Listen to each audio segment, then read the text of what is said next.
Good day, I am Dr.Suresh Rama, Head of Rates and FX Strategy, RHB Group. Today the topic is on markets positioning and the risk of higher US interest rates. Dollar net shorts fell to their lowest value since late April according to Commodity Futures Trading Commission data for the week ending July 6. The value of the net short dollar position dropped to 8.75 billion compared with net shorts of 10.94 billion the week before.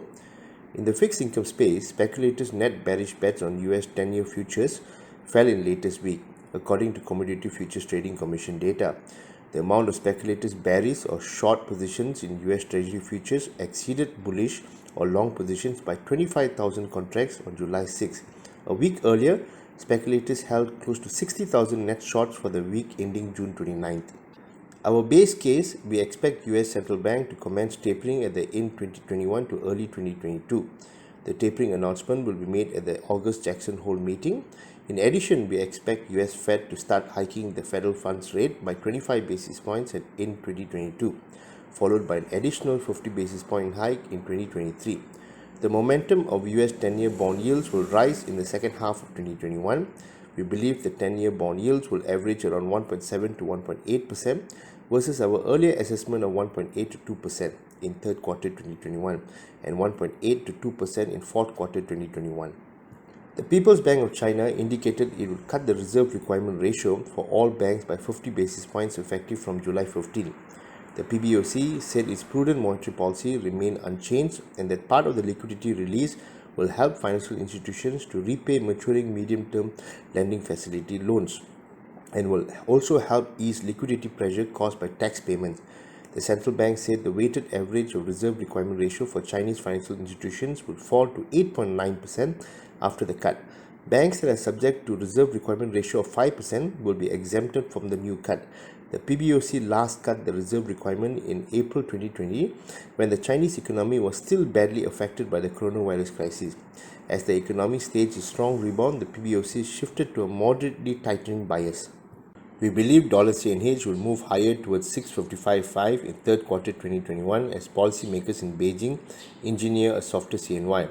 We note that the PBOC has repeatedly warned against one-way bets of the CNY, which hit a 3-year high against the dollar in late May.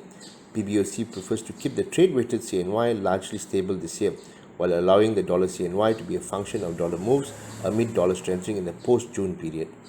Positioning data based on survey by Refinitiv for the week ending July 15 indicate bearish bets on the ringgit, Thai baht and Philippine peso at 1.06, 1.56 and 1.06 respectively compared to 0.49, 0.85 and minus 0.31 in the previous fortnight.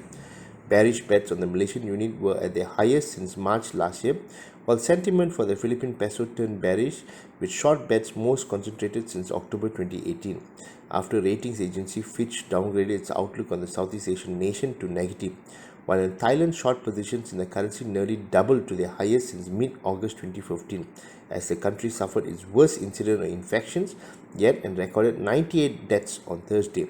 Earlier this week, the Bank of Thailand indicated that it might miss growth forecasts and that recent containment measures were seen having a bigger than expected impact on the economy. Dollar ringgit technical chart continues to indicate the risk of the pair moving above 415. We are maintaining our third quarter 2021 and fourth quarter 2021 forecast levels of 420 for the ringgit. A firmer DXY index in the second half of 2021, as well as the US Federal Reserve Bank deciding on bond taper at its upcoming Jackson Hole meeting in August, is likely to keep the dollar supported in the near term. We note long-term interest rate differentials are driving the dollar ringgit pair as spread between MGS 10-year bond yield against US 10-year Treasury bond yield widen. The risk is further dollar ringgit upside. Thank you for listening to this podcast. Have a great day and stay safe.